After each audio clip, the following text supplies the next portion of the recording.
Selamat malam, Bapak Ibu, pencinta kitab suci baik dari Paroki Kelapa Gading maupun dari luar paroki. Kita berjumpa kembali dalam acara virtual yang diselenggarakan oleh Kerasulan Kitab Suci Paroki Kelapa Gading. Semoga kita semua dalam keadaan sehat, sukacita selalu. Malam ini merupakan pertemuan bekal belajar dari kisah Allah yang bertemakan manajemen impian dengan bersumberkan dari bacaan Injil Matius 7 ayat 7 sampai 11, hal pengabulan doa. Malam ini merupakan sebuah sukacita yang besar bagi saya pribadi melihat Bapak Ibu begitu antusias, setia, join selalu dalam acara virtual dari KKS Paroki Kelapa Gading setiap hari Rabu. Dan malam ini merupakan malam yang istimewa karena kita kedatangan seorang narasumber yang selama ini belum pernah muncul dalam acara virtual KKS Kelapa Gading. Siapakah itu? Tidak berlama-lama lagi, kita akan segera berkenalan. Selamat malam, Suster Bene. Selamat malam semuanya. Terima kasih atas kehadiran Suster Bene untuk memandu kami semua malam ini. Bapak Ibu, saya akan sampaikan sedikit info mengenai Suster Bene. Nama lengkap Suster Bene adalah Bene Safir MSSR. Beliau adalah warga paroki Pasar Minggu yang merupakan orang Indonesia pertama yang masuk kongregasi MSSR, yang kepanjangannya adalah Missionari Sanctissimi Redemptoris. Dalam bahasa Indonesia berarti suster-suster misi Sang Penebus Maha Kudus. Pasti sebagian besar dari Bapak Ibu belum pernah mendengar mengenai kongregasi MSSR ini. Nanti Suster Bene akan menceritakan secara lebih lengkap. Sekarang mari kita siapkan hati dan pikiran kita. Kita akan berdoa dan doa pembukaan ini akan dipimpin oleh Ibu Carol. Silakan Ibu Carol.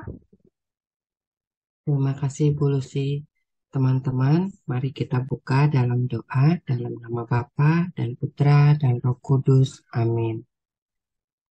Bapa di surga, sumber abadi, tak henti-hentinya kami bersyukur dan memuliakan namamu. Terima kasih Bapa, pada malam hari ini kembali kami kau kumpulkan untuk berkumpul bersama melalui Zoom meeting ini. Urapilah hambamu, Suster Bene Xavier, yang akan menyampaikan firman-Mu, juga sharing-sharing, agar apa yang beliau akan sampaikan seturut dengan yang kau inginkan sampaikan bagi kami. Bapa, kami mohon kiranya Engkau yang menguatkan hati kami untuk siap menerima firman-Mu, dan Engkau yang meneguhkan hati kami untuk dapat merenungkan serta melakukan firman-Mu dalam setiap langkah hidup kami. Dan Roh Kudus juga turut campur tangan agar pertemuan malam ini dapat berjalan dengan lancar dari awal sampai selesai. Terima kasih Bapa, kami percaya Engkau telah mendengar doa permohonan kami, sebab Engkaulah Tuhan pengantara kami yang hidup dan berkuasa, kini dan sepanjang segala masa. Amin. Dalam nama Bapa dan Putra dan Roh Kudus. Amin. Terima kasih Bu Carol atas sudah memimpin doa pembukaan. Baiklah Bapak Ibu, kita akan segera lanjutkan acara ini. Rasanya sudah tidak sabar ingin mendengarkan pemaparan dari Suster Bene. Seperti biasa, bila ada pertanyaan, silakan mengetik dalam chat atau menyampaikannya secara langsung saat sesi tanya jawab. Untuk mempersingkat waktu, saya persilahkan Suster Bene untuk memulai pemaparannya. Terima kasih. Ya, selamat malam Bapak Ibu Saudara-saudari terkasih semuanya. Salam kenal sebelumnya. Pasti masih asing dengan saya ya. Beberapa mungkin sudah kenal dengan saya. Saya memperkenalkan diri secara singkat lebih dulu. Saya Suster Bene Xavier ya. Saya orang Indonesia, tapi saya bertugas dan tinggal di kota Wina, ibu kota Austria, adanya di Eropa Barat. Kenapa saya kenapa saya bisa di sana? Karena saya bergabung dengan kongregasi MSSR seperti tadi sudah dijelaskan. Kongregasi MSSR kalau diterjemahkan dalam bahasa Indonesia suster-suster misi Sang Penebus Maha Kudus ya. Dan kenapa saya tidak pakai jubah, kenapa saya tidak pakai kerudung seperti suster-suster pada umumnya yang ada di Indonesia? Karena memang kongregasi kami tidak memiliki jubah dan tidak memiliki kerudung. Jadi sebagai misionaris, kami memang sehari-hari mengenakan pakaian sipil. Dan karena ada filosofinya juga, karena kami ingin menjadi garam dunia. Seperti garam yang lebur ketika dimasukkan ke dalam masakan, tapi dia memberi rasa, begitu pula kami menginginkan kehadiran kami di tengah masyarakat dan di tengah umat tanpa harus membedakan diri dengan orang-orang lainnya lewat jubah dan kerudung. Kami ingin tampil secara biasa seperti orang-orang lainnya, namun kehadiran kami semoga memberikan arti bagi setiap orang yang kami layani. Kurang lebih seperti itu filosofinya ya. Nanti untuk lebih detail kalau mau tahu tentang kongregasi kami, di akhir acara saya bisa putarkan video singkat tentang kongregasi MSSR. Ya, malam ini saya akan memberikan tema tentang manajemen impian yang diambil dasar biblisnya dari kitab suci Injil Matius bab 7 ayat 7 sampai 11. Saya akan share screen.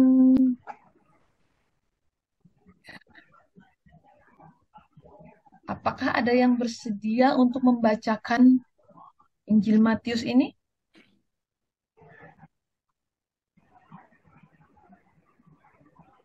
Oke, saya bantu, Suster. Ya, Matius 7 ayat 7 sampai 11. Mintalah, maka akan diberikan kepadamu. Carilah, maka kamu akan mendapat. Ketoklah, maka pintu akan dibukakan bagimu.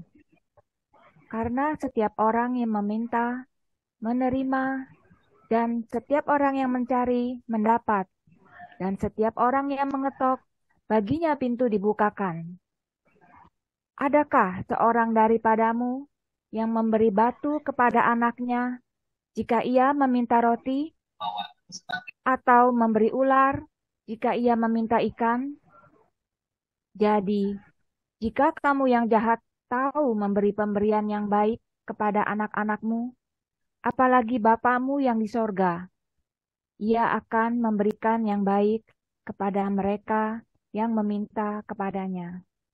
Demikianlah sabda Tuhan. terima kasih Ibu Lucy yang sudah membacakan. Ya, dari bacaan tadi kita bisa lihat ya, ada tiga kata penting yang ada di ayat awal, yaitu minta, cari, dan ketuk. Ya, tadi kalau kita lihat di sini, mintalah maka akan diberikan kepadamu. Carilah maka kamu akan mendapatkan. Ketuklah maka pintu akan dibukakan. Ada suatu hubungan kausalitas ya.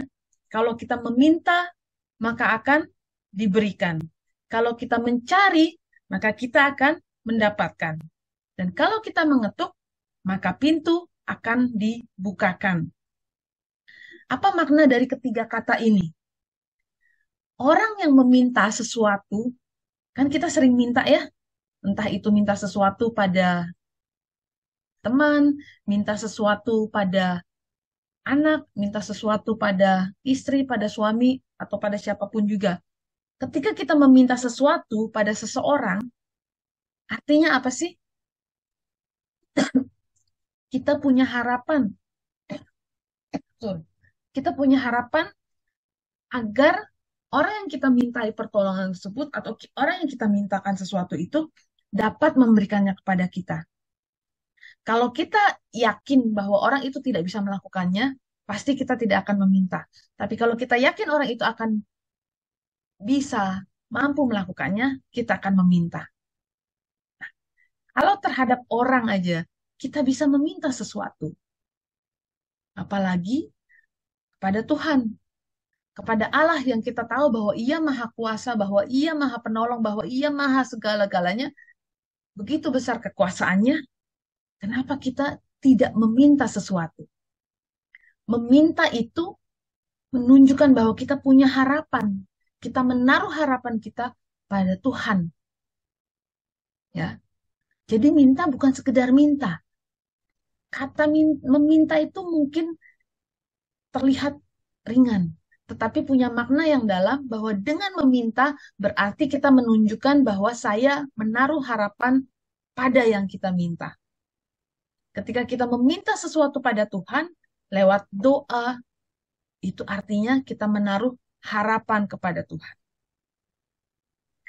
Kata yang kedua, cari. Ya, ketika kita kehilangan sesuatu, kita akan mencari. Ketika kita membutuhkan sesuatu, kita akan mencari. Artinya apa? Ada suatu usaha, ada suatu pekerjaan yang kita lakukan untuk bisa mendapatkan sesuatu yang kita cari. Lihat korelasinya tadi di sini, meminta. Meminta menaruh harapan pada orang atau pada Tuhan yang kita percaya bahwa bisa melakukannya untuk kita. Tetapi kemudian ada kata cari, yang artinya dari kita pun harus berusaha melakukan sesuatu. Jadi ketika kita punya harapan, ketika kita punya permintaan, ya, bukan berarti terus kita diem aja. Tapi perlu peran serta dari kita juga untuk mencari, melakukan suatu usaha. Yang ketiga, ketuk. Ketika kita sudah meminta, sudah mencari, tapi belum juga mendapatkannya, ketuk lagi. Ketuk. Ketika kita mengetuk pintu seseorang dan ruangan itu belum dibukakan, kita akan mencobanya sekali lagi. Belum dibukakan juga, kita akan mengetuknya sekali lagi. Artinya apa? Ada suatu tindakan yang mau menunjukkan bahwa kita tidak putus asa. Kita masih mau terus melakukan sesuatu. Ya. Jadi ini dari bacaan ini di ayat awal aja dari kata minta, cari, dan ketuk itu sudah memiliki makna yang begitu dalam. Dari meminta itu menandakan harapan, dari kata carilah itu menandakan bahwa kita juga diminta untuk melakukan suatu usaha, dan dari kata ketuklah Tuhan mengharapkan kita untuk tidak putus asa ketika apa yang kita harapkan belum kita dapatkan. Ya, lanjut lagi. Nah, kemudian di ayat berikutnya, kalau kita lihat di ayat ke-9 sebenarnya, adakah seorang dari di ayat ke-8, karena setiap orang yang meminta akan menerima, setiap orang yang mencari akan mendapatkan, dan setiap orang yang mengetuk pintu akan dibukakan baginya. Lihat, di sini ada janji Allah. Apa janji Allah? Menerima untuk orang yang meminta. Mendapatkan untuk orang yang mencari. Dibukakan pintu untuk orang yang mau mengetuk. Jadi kalau kita menaruh harapan pada Allah, kita berusaha melakukan sesuatu, dan kita masih terus berharap tanpa putus asa, ingat, ada janji Allah di situ. Bahwa kita akan menerima, kita akan mendapatkan, dan pintu itu akan dibukakan. Apakah hal ini sekedar teori belaka? Nah, ini yang saya mau bahas tentang kekuatan mimpi. Setiap orang saya yakin pasti punya suatu mimpi ya. Harapan-harapan atau keinginan. Nah, keinginan itu masih sesuatu yang berada di level level pertama ya.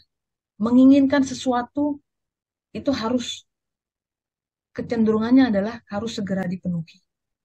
Tetapi kalau harapan itu cenderung memiliki jangka waktu lebih panjang dan punya makna yang lebih dalam.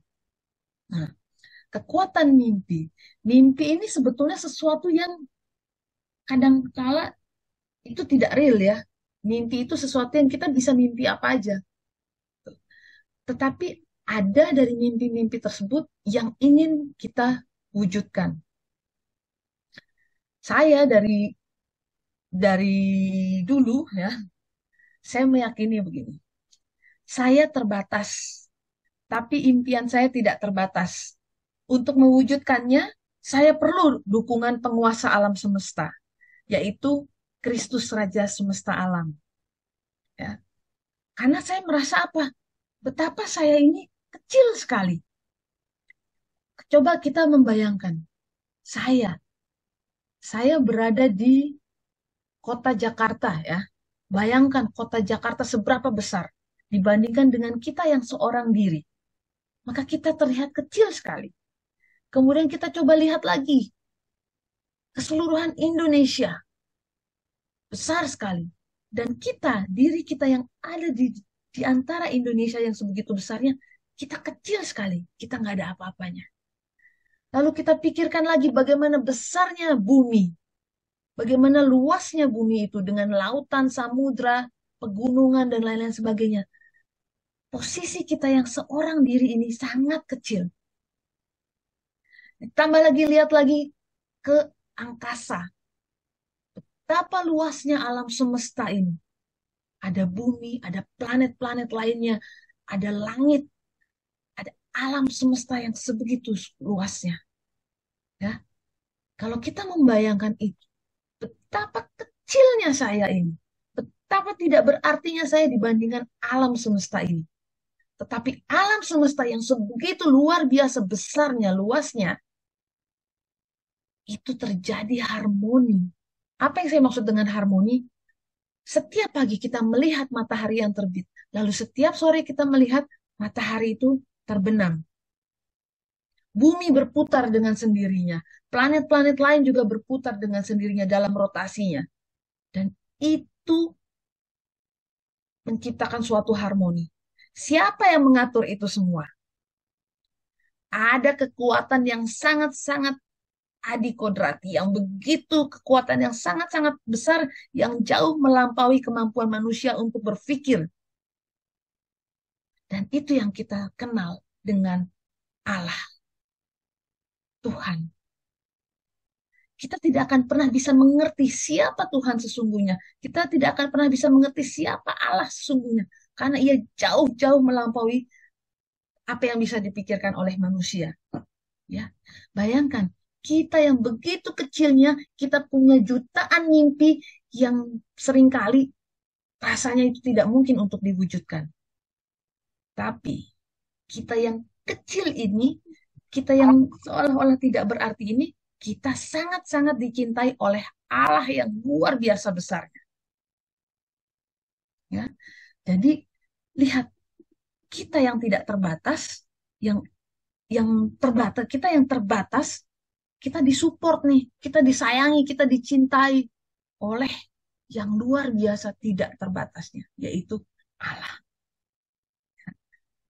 Maka dari keyakinan itu saya berani untuk bermimpi. Saya berani punya mimpi-mimpi yang kadang-kala kayaknya nggak bisa terjadi nih kalau mengandalkan kekuatan saya sendiri. Ya, nah saya tadi pagi saya ikut misa nih di gereja San Mare. Terus saya ketemu dengan Romo Hardijantan, salah satu orang yang berperan penting dalam panggilan saya. Ya, lalu Romo Hardijantan ini memberikan hadiah pada saya untuk saya bawa pulang ke Austria besok. Hadiahnya adalah patung Santo Yusuf. Santo Yusuf yang sedang tidur, yang bermimpi. Ya. Kita tahu bahwa Santo Yusuf pun bermimpi. Ia menerima pesan Allah. Apa pesannya? Bahwa ia harus membawa Maria yang dalam keadaan mengandung menuju Mesir, menuju Bethlehem, agar Maria melahirkan di sana. Supaya apa? Terbebas dari kejaran Raja Herodes. Bayangkan, lewat sebuah mimpi, Allah menyampaikan pesan pada Santo Yusuf. Dan pesan itu sangat-sangat menjadi penting untuk lahirnya Sang Juru Selamat yang pada akhirnya menyelamatkan kita semua. Ya, hanya lewat mimpi yang sesuatu yang seringkali oleh manusia dianggap hanya bunga tidur, hanya sesuatu yang itu nggak ada artinya. Tapi mimpi itu ternyata juga bisa menjadi sesuatu yang sangat berarti, yang sangat penting. Nah, sesuai janji saya kan mau bilang saya akan cerita nih di sini. Bagaimana saya mengalami berbagai mukjizat dalam kehidupan saya yang belum pernah saya ceritakan secara publik ya. Mudah-mudahan sih ada yang penasaran, paling enggak lah gitu ya. Saya mau cerita ada banyak kisah yang saya alami. Dulu saya itu jobless gitu ya. Pernah suatu ketika saya jobless. Saya pengen sekali bisa kerja, dapat pekerjaan ya. Udah coba ngelamar ke sana ke sini belum dapat. Terus satu ketika saya pergi belanja. Kakak saya bilang, beli aja tuh baju, beli aja itu tas buat kamu kerja nanti. Terus saya ngeyel, kerjaan belum dapet, udah beli tas, udah beli sepatu. Tapi terus kakak saya bilang, beli aja dulu, yakin. Akhirnya saya berubah pikiran. Dan dengan iman, dengan harapan itu, saya beli akhirnya itu sebuah baju, sebuah blus ya, dan sebuah tas. Ketika saya membeli itu, saya berdoa, Tuhan, saya ingin mendapat pekerjaan. Saya beli ini ya, sebagai suatu bentuk keyakinan bahwa Engkau pasti akan mengabulkan ini. Setelah saya beli baju dan tas itu, gak lama kemudian, benar, saya dapat pekerjaan baru. Dan itu pekerjaan yang saya impi-impikan.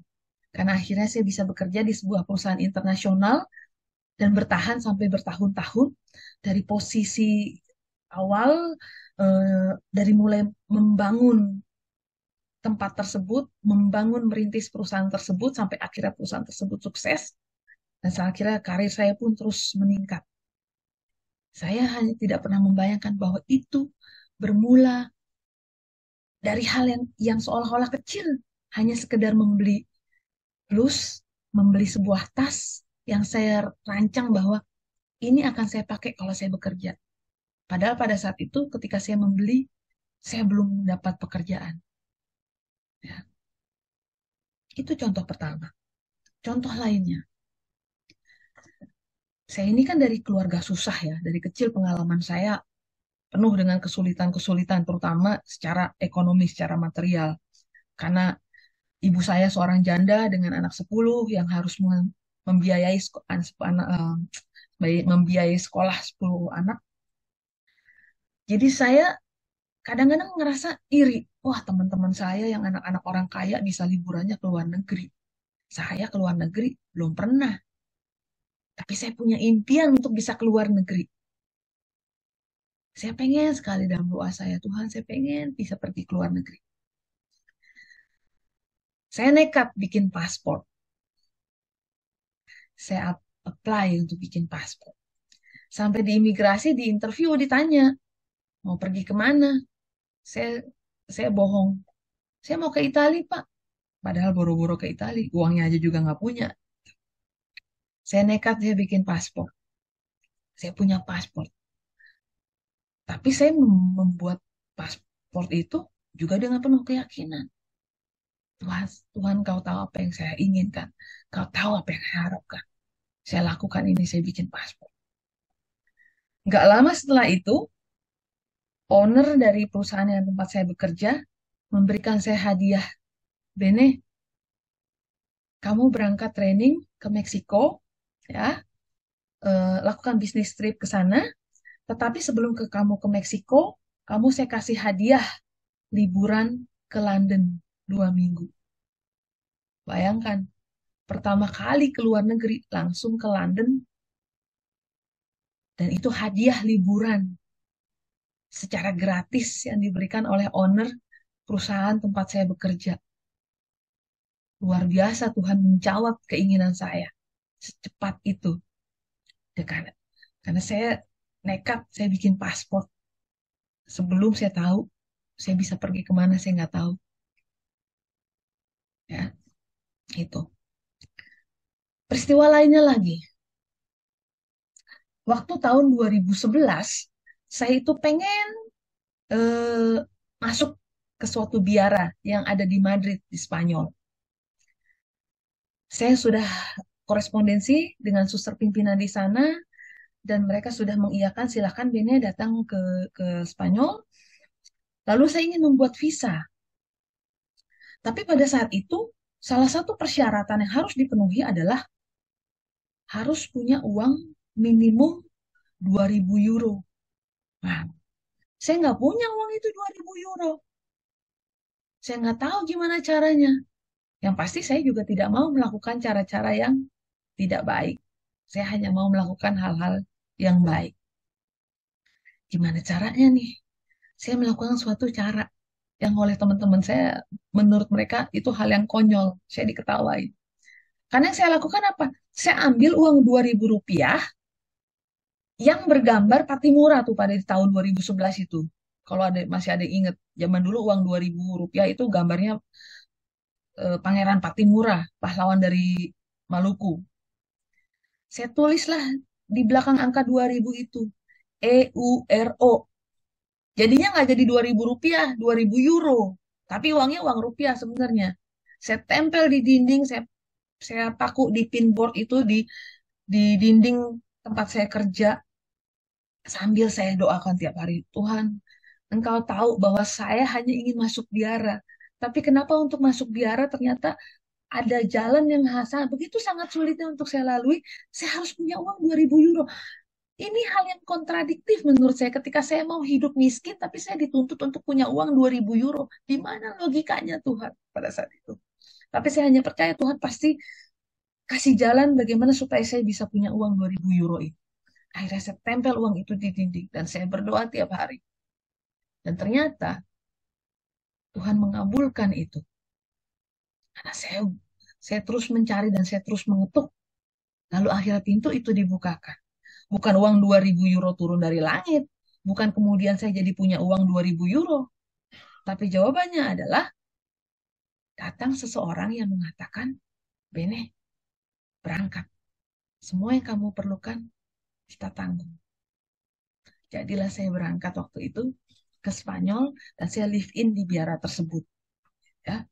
Tapi memang kemudian pada perjalanannya akhirnya saya tidak jadi masuk ke biara tersebut karena setelah saya pulang ke Indonesia, saya harus mengurus atau merawat ibu dan kakak saya yang sakit parah selama beberapa tahun dan sampai akhirnya mereka berdua meninggal dunia. Saya nggak jadi masuk ke biara yang di Spanyol, saya apply lagi di biara lain sampai akhirnya ya sekarang inilah saya ada di kongregasi MSSR. Begitu kurang lebihnya. Tapi yang mau saya ceritakan di sini adalah pengalaman dengan uang 2.000 euro itu ya. Kisah lainnya lagi. Saya di keluarga ini termasuk anak yang nggak pernah ambil kursus apa-apa. Ya. Jadi kami kan 10 bersaudara. Kami 10 bersaudara, kakak-kakak saya yang lain itu pandai berbahasa Inggris.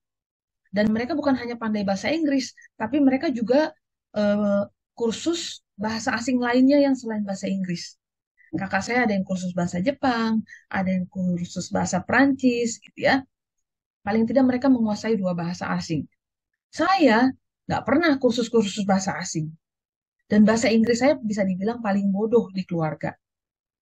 Jadi dulu setiap kali ada PR bahasa Inggris, itu bagi saya seperti suatu mimpi buruk karena saya nggak bisa nggak ngerti bahasa Inggris. Jadi setiap kali harus tanya kakak saya.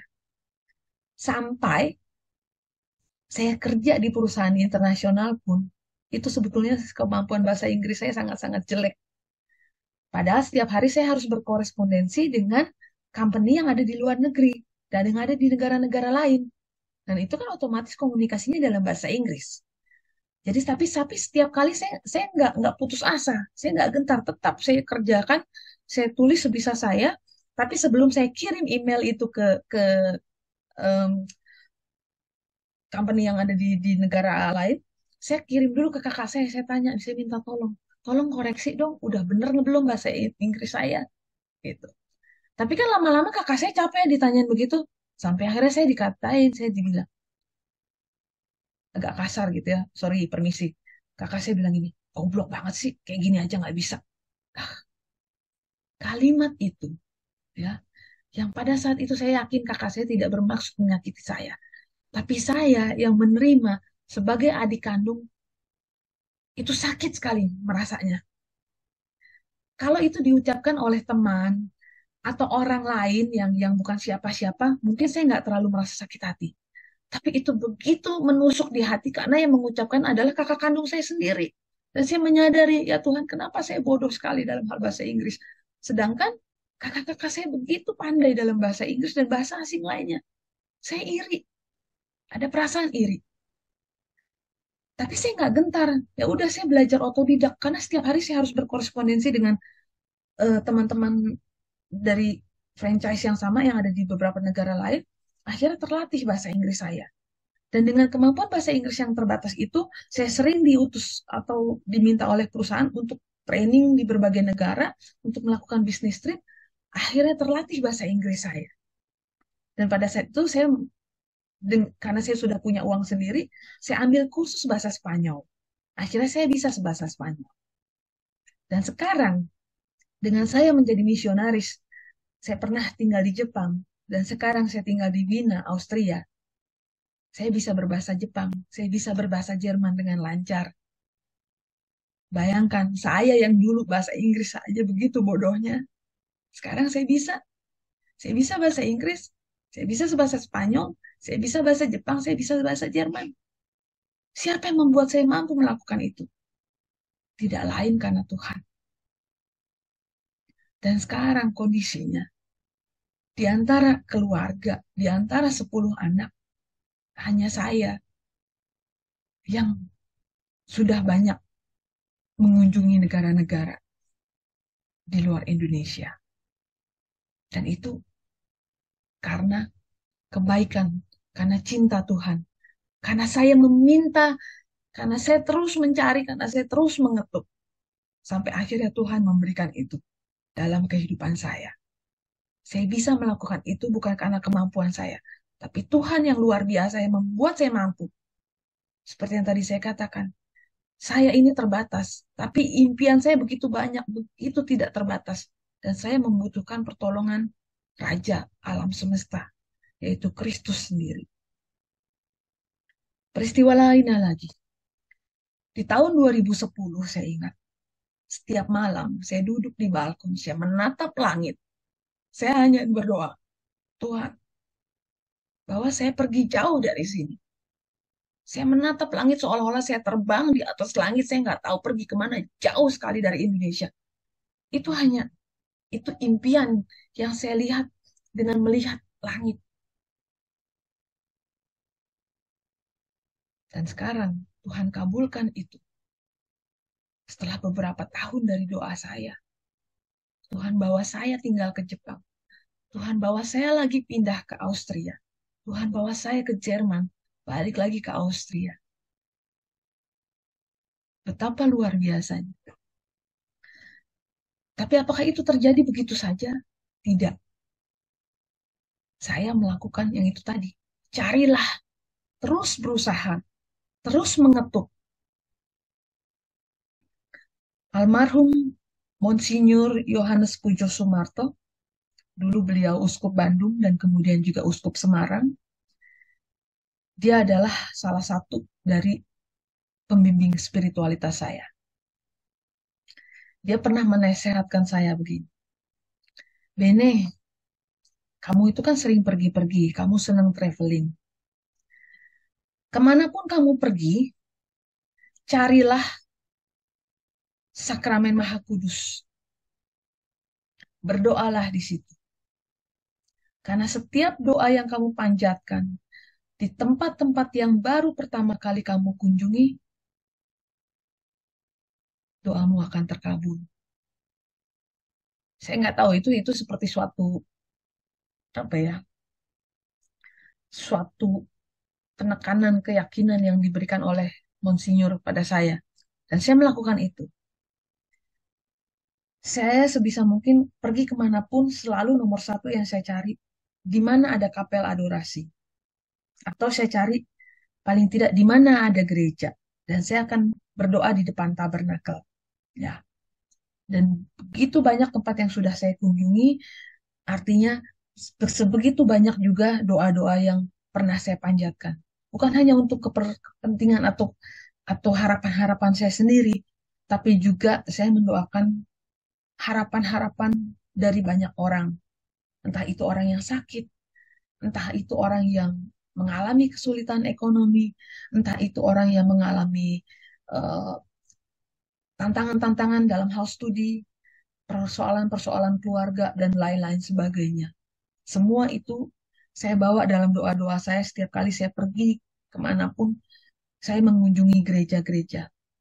Makanya mungkin kalau kalau Bapak, Ibu, atau saudara-saudari ada yang follow Instagram saya, itu saya banyak posting foto-foto gereja. Dan saya juga punya satu account Instagram itu, Churches in Vienna.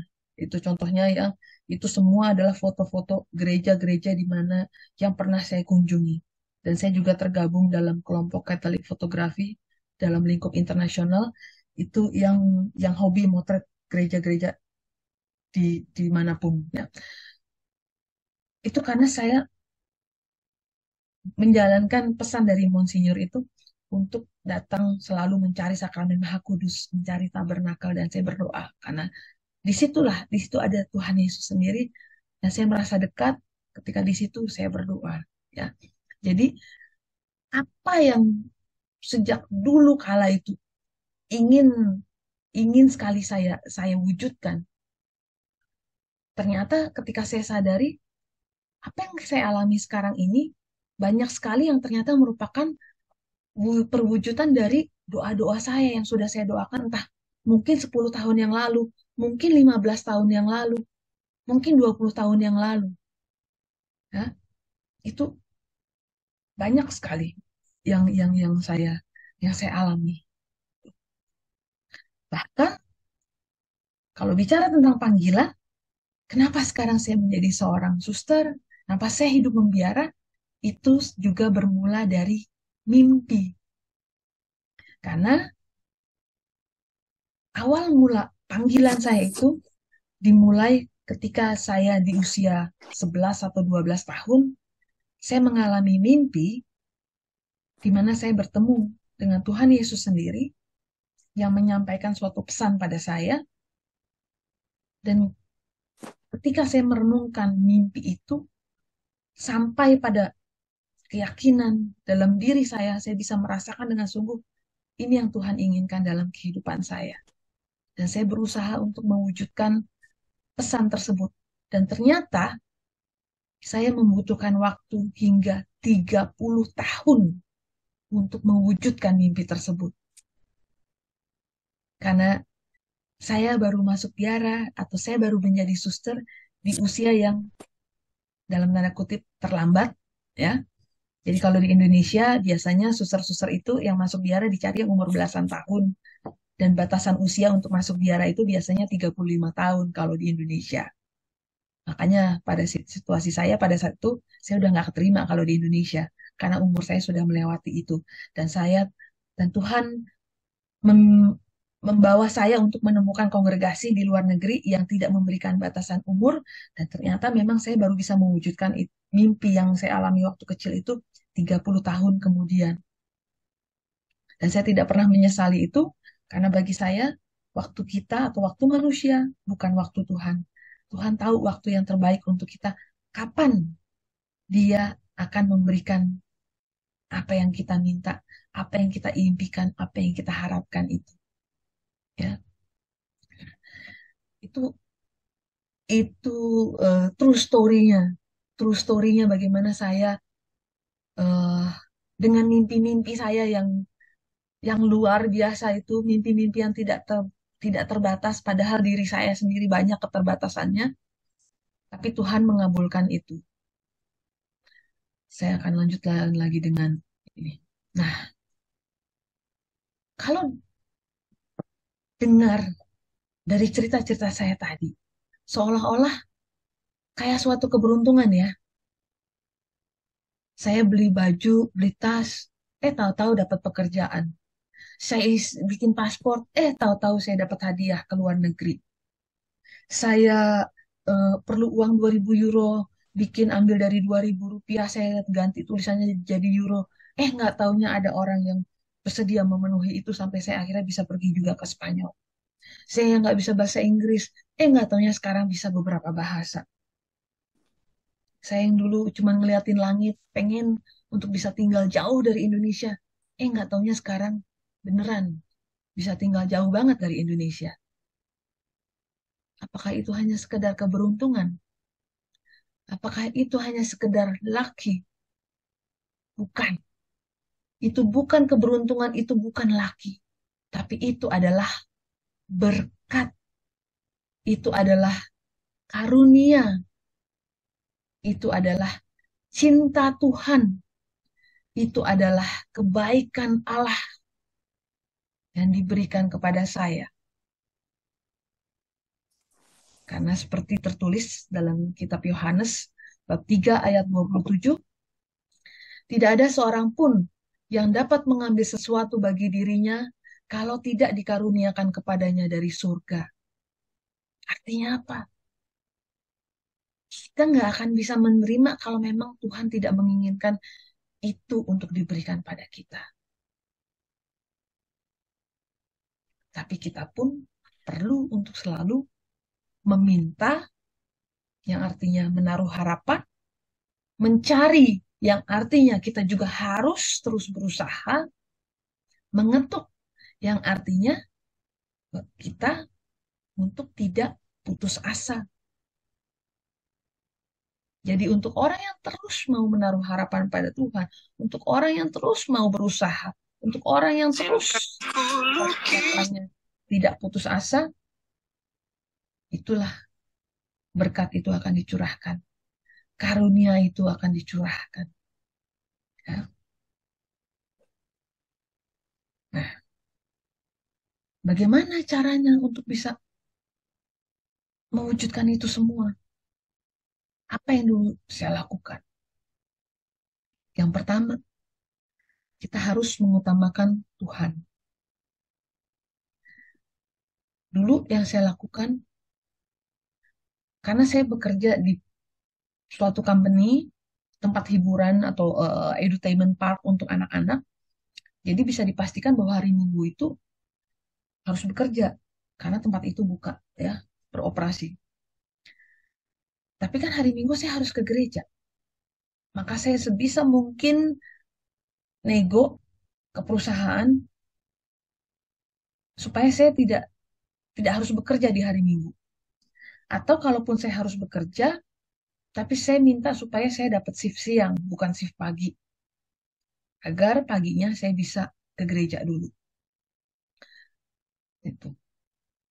Saya prinsipnya, oke, hal-hal lain boleh saya lakukan kalau saya sudah lebih dulu melakukan apa yang untuk Tuhan.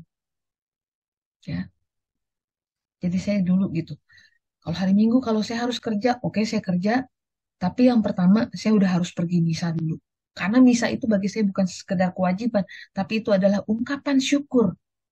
Syukur atas rahmat kehidupan yang Tuhan berikan. Syukur atas segala talenta yang Tuhan berikan kepada saya. Syukur atas kesehatan, karir, dan apapun yang saya alami dalam hidup saya. Jadi, saya pergi ke gereja, saya ikut misa, itu sebagai ungkapan syukur. Cara yang kedua, berdoa dan selalu berbuat baik. Berdoa aja, berdoa terus. Dan selalu berbuat baik pada sesama. Tanpa kita mengharapkan orang tersebut melakukan hal yang sama pada kita. Karena perbuatan baik yang kita berikan itu kepada orang lain, itu akan menjadi seperti gelombang. Ketika kita melemparkan sebuah batu kerikil pada danau yang tenang, maka akan ada gelombang-gelombang yang dari kecil semakin membesar.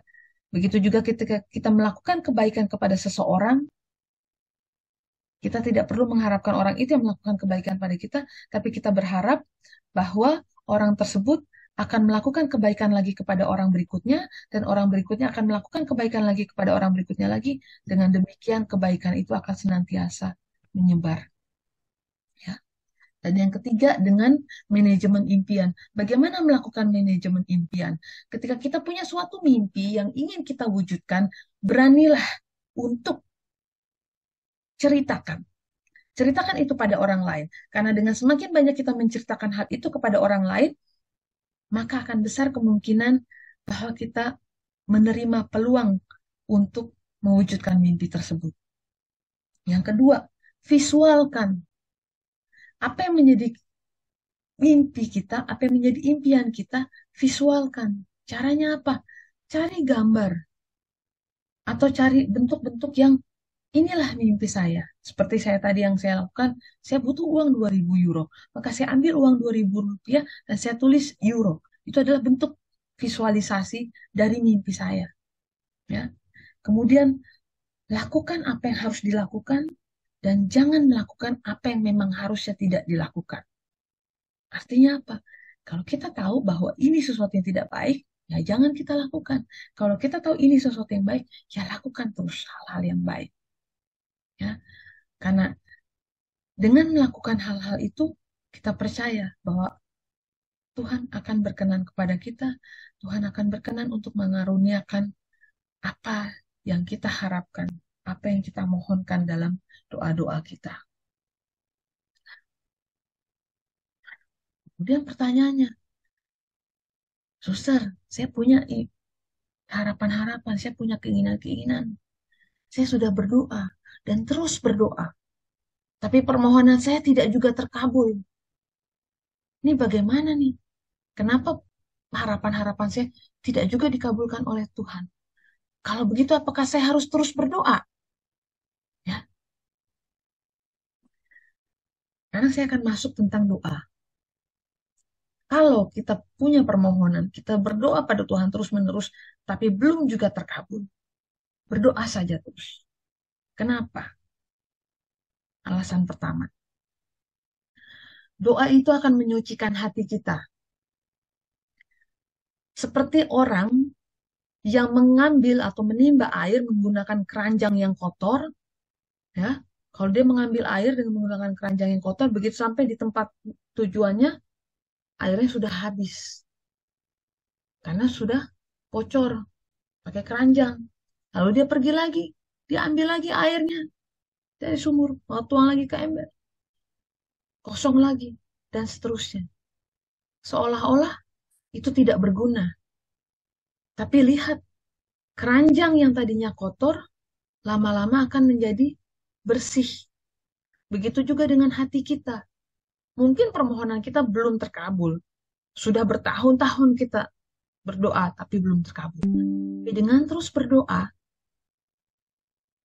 itu akan menyucikan hati kita, menyucikan diri kita, membuat kita tanpa kita sadari kita akan menjadi orang yang lebih sabar, lebih rendah hati, ya, karena berkat doa itu. Yang kedua, doa itu seperti udara. Kita tidak menyadarinya, tapi sebetulnya kita membutuhkannya.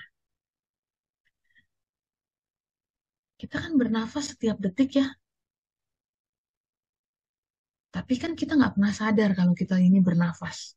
Kita melakukan berbagai aktivitas, kita bicara, kita nyanyi, kita ngomong apapun itu, nggak sadar kalau saya itu bernafas. Begitu mengalami sesak nafas, baru sadar, wah, saya perlu udara, saya perlu oksigen. Itu juga doa. Kalau kita berhenti berdoa, lama-lama terus hati kita kering. Baru di situ kita sadar bahwa saya membutuhkannya.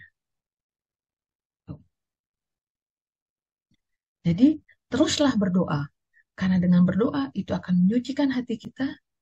dan juga itu adalah kebutuhan kita. Ya. Lalu kita bisa lihat di ayat yang ke-9.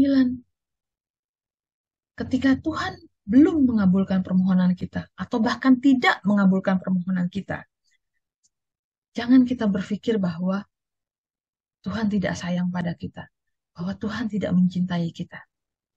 Nah, di ayat 9 dikatakan, adakah seorang daripadamu yang memberi batu kepada anaknya jika ia meminta roti, atau memberi ular jika ia meminta ikan?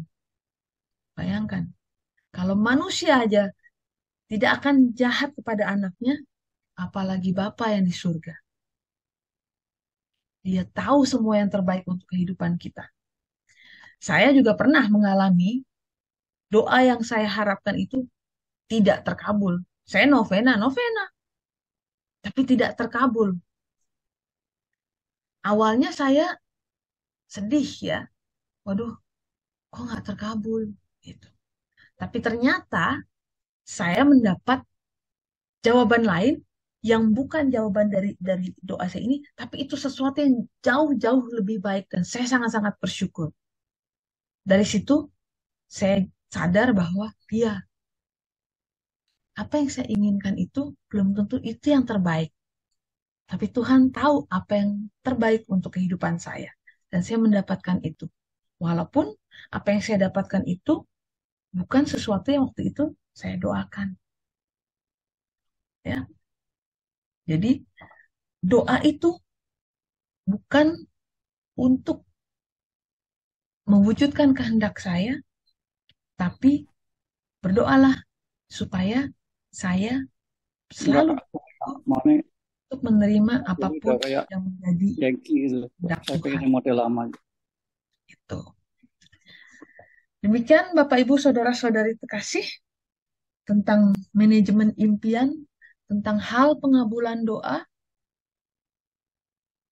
Silahkan kalau ada yang mau bertanya, kalau ada yang mau sharing pengalaman imannya, kalau ada tanggapan, silahkan.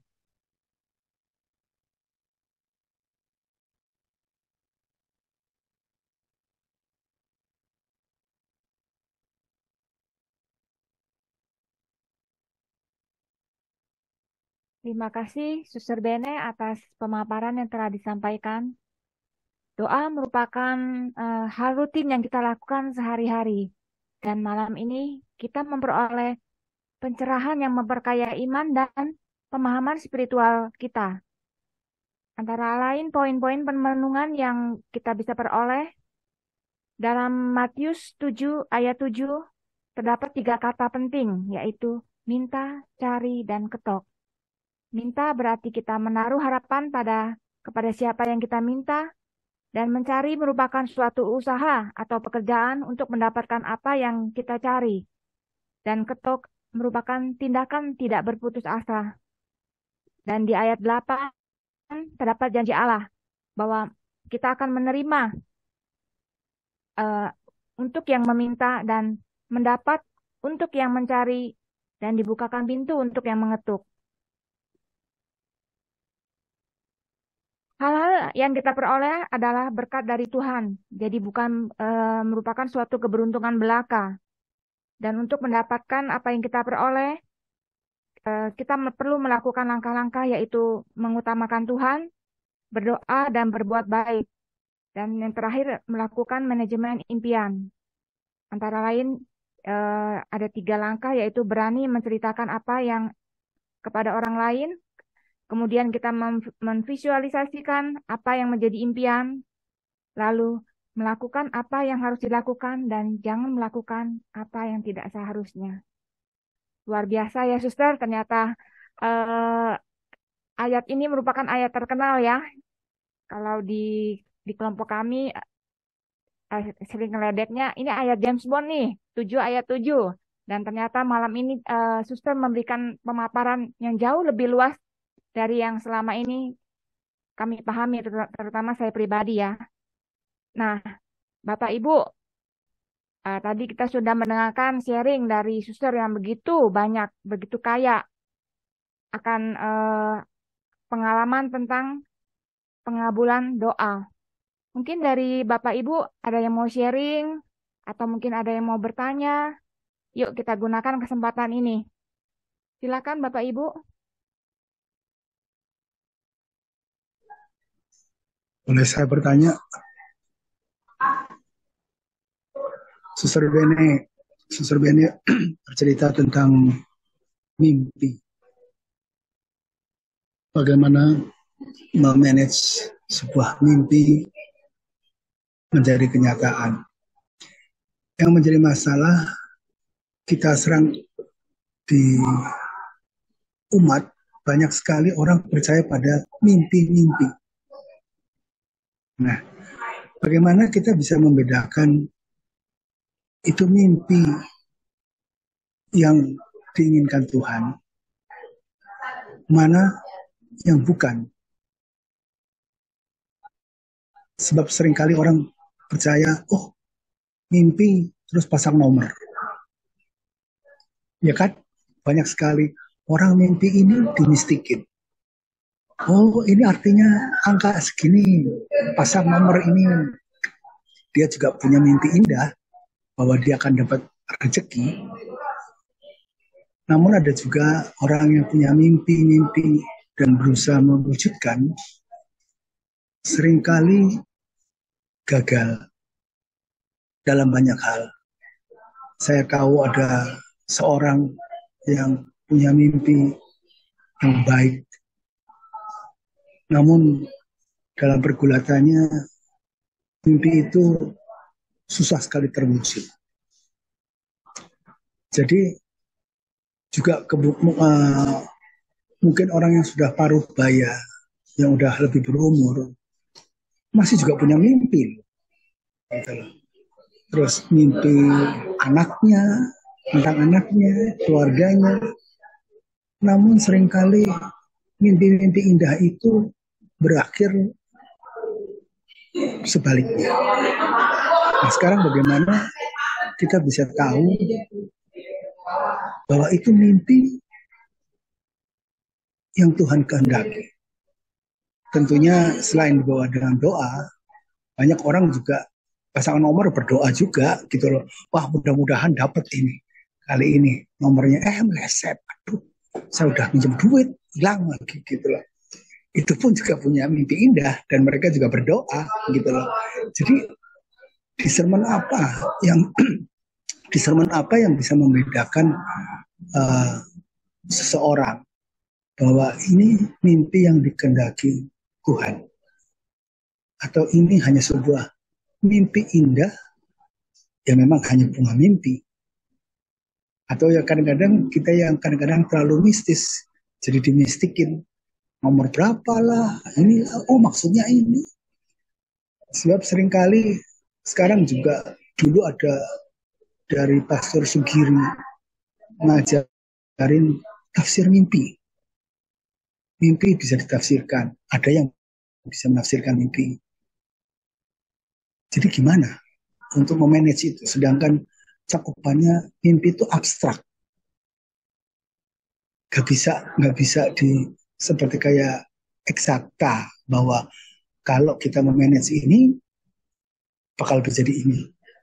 Kalau sekarang pun dari ceritanya Suster Bene, saya pernah mimpi ke Spanyol. Ternyata Tuhan mempunyai rencana lain untuk mengurus dulu ibu dan saudaranya, sehingga tidak terjadi ke Spanyol, tapi malah ke Austria ya, Suster. Ya, itu kan seringkali terjadi pembelokan dalam pencapaian sebuah mimpi yang seringkali orang juga menjadi ciut, baik orang masih muda maupun udah dewasa. Kadang-kadang pengen anaknya jadi dokter, loh taunya anaknya nggak jadi dokter. Pengen anaknya jadi ikut jejak bapaknya, malah enggak, malah jadi sontoloyo. Ada banyak banget kayak gitu. Jadi bagaimana untuk membedakan bahwa itu mimpi indah itu adalah suatu bimbingan Tuhan, sapaan Tuhan kepada kita, bahwa Tuhan berbicara sama kita seperti yang Suster alami 30 tahun untuk mewujudkan itu. Terima kasih, Suster. Ya, terima kasih Pak.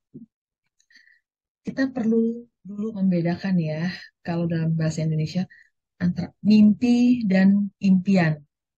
Kalau yang tadi dialami oleh Santo Yusuf, dia kan mengalami mimpi, ya. Mimpi bahwa Allah menyampaikan pesan bahwa dia harus membawa Maria menuju Mesir. Ya, itu mimpi.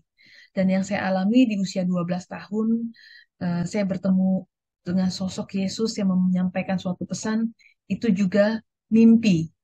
Ya, jadi mimpi ini sesuatu yang memang kita alami ketika kita tidur. Itu mimpi. Nah, kadang ada mimpi yang memang sungguh sebetulnya punya makna yang harus kita refleksikan lebih dalam. Apa sih yang harus saya lakukan? Kenapa saya mengalami mimpi tersebut? Tapi ada juga mimpi-mimpi yang sebetulnya nggak perlu kita pusingin lagi gitu. Dia hanya sekedar mungkin pengaruh dari alam bawah sadar kita gitu ya. Nah, itu sebenarnya kita juga sudah langsung bisa merasakan. Karena kalau misalkan kayak apa ya, misalnya saya cuma sekedar eh, mimpi saya pergi ke kota A gitu misalnya ya. Mungkin itu hanya sekedar mimpi yang mimpi sebagai bunga tidur. Tetapi ketika saya mengalami mimpi, saya bertemu Tuhan Yesus dengan suatu pesan, maka saya tidak bisa mengabaikan mimpi tersebut. Santo Yusuf mengalami mimpi, pesan dari Tuhan. Itu bukan mimpi yang yang yang diabaikan, itu mimpi yang harus diperhatikan. Dan di dalam kitab suci juga ada 10 tokoh lainnya yang juga menerima pesan Tuhan lewat mimpi. Ya, itu mimpi. Hal yang berbeda lagi adalah impian. Impian ini berbeda dengan mimpi. Impian adalah sesuatu yang ada di dalam pikiran kita, yang dengan sadar kita inginkan atau bahkan kita rancang. Seperti tadi saya ingin kerja, itu adalah impian. Saya ingin bisa berbahasa asing, itu adalah impian saya. Itu bukan mimpi, bukan sesuatu yang saya alami ketika saya tidur, tapi saya sadari itu impian. Lalu saya ingin untuk bisa tinggal jauh dari Indonesia. Itu adalah impian. Ya. Jadi ada mimpi dan ada impian. Mimpi sesuatu yang memang kita alami pada saat tidur, tidak semuanya harus kita seriusi, kita refleksikan, tapi ada mimpi-mimpi tertentu yang pasti kita akan merasa bahwa ini ada sesuatu. Ada sesuatu yang harus saya renungkan, ada sesuatu yang harus saya refleksikan. Impian, untuk membedakan apakah impian ini hanya keinginan saya sendiri, ataukah ini bisa selaras dengan kehendak Allah. Ya, impian ini mungkin bisa jadi awalnya dari keinginan kita sendiri. Tetapi kita persembahkan keinginan kita itu kepada Allah sebagai suatu harapan lewat doa-doa. Dan supaya impian kita itu bisa terwujud menjadi nyata, bukan hanya dengan sekedar berdoa, tapi juga dengan melakukan usaha tanpa henti, terus-menerus, tidak putus asa, seperti yang tadi saya jelaskan. Ya, nah dengan usaha itu kita berharap semoga apa yang saya impikan ini bisa selaras dengan kehendak Tuhan. Kalaupun ternyata tidak terwujud, jangan langsung menganggap bahwa Tuhan tidak mau mengabulkannya. Karena Tuhan punya cara lain yang jauh lebih baik untuk diri saya. Bukan karena seperti tadi yang di bagian akhir, doa yang kita panjatkan kepada Tuhan bukan supaya yang terjadi adalah kehendakku, melainkan kehendak Tuhan yang terjadi. Dan supaya kita bisa menerima kehendak Tuhan itu dengan penuh rasa syukur, walaupun itu bukan sesuatu yang sesuai dengan apa yang saya inginkan. Nah, dalam hal impian ini tadi juga kita bisa merefleksikan, apakah impian saya ini, apakah harapan atau keinginan saya ini sesuatu yang saya inginkan untuk kebaikan atau sesuatu yang saya inginkan sebagai bentuk keserakahan diri. Kadang-kadang ada orang memimpikan, impian saya pengen punya rumah mewah. Impian saya pengen punya mobil. Tujuannya apa? Supaya saya terkenal, supaya saya bisa ngerasa lebih pede, supaya saya bisa. Nah, itu kadang ada unsur keserakahan diri. Tapi kalau kita punya impian-impian yang memang kita punya niat baik, kita persatukan, kita mohon restu dari Allah. Nah, itu cara kita juga untuk melakukan discernment bahwa apa yang saya inginkan, apa yang saya impikan itu semoga bisa selaras, bisa direstui oleh Allah, dan itu bisa dikaruniakan pada saya. Begitu, Pak. Eh, Terima kasih, Suster. Jadi dengan kata lain, Suster juga mengatakan di dalam mencapai apa yang pernah kita diberikan mimpi itu, kita tetap harus menjalin suatu hubungan dengan Tuhan Betul. dengan kerendahan hati, meskipun jalannya seringkali berbelok. Ya, Dan seperti Suster katakan, aduh, gue mau ke Spanyol nggak punya 2000 euro. Ada suatu tantangan, ada suatu batu sandungan. Kita tetap harus berkontak dengan Tuhan untuk mencapai, mewujudkan mimpi itu. Begitu kata Suster. iya. Terima kasih. Ya, jadi intinya jangan mengandalkan kekuatan sendiri, tapi kita harus mengandalkan kekuatan Tuhan.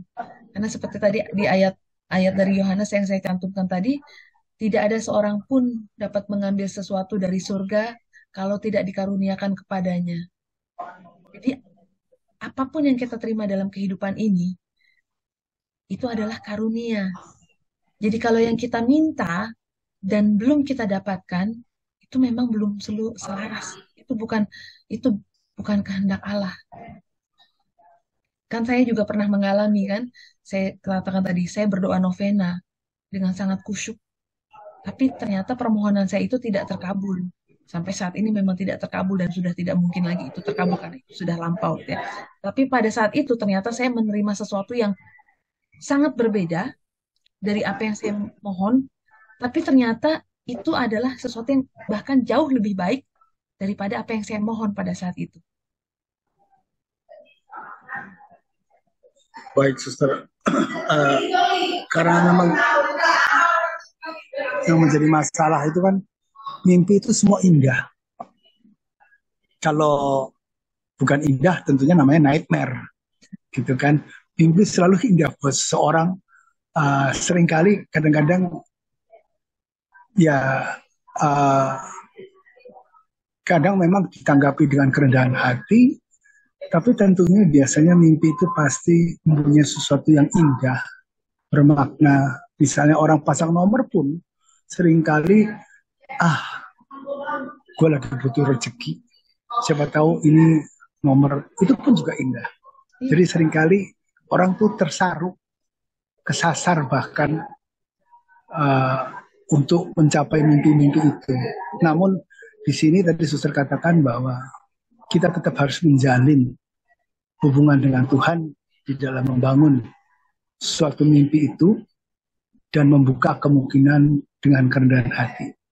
Ya. Gitu ya, Suster ya. Iya, Pak. Seperti Baik, yang tadi terima kasih, Suster. ada poin pertama kan mengutamakan Tuhan. Poin keduanya berdoa dan berbuat baik.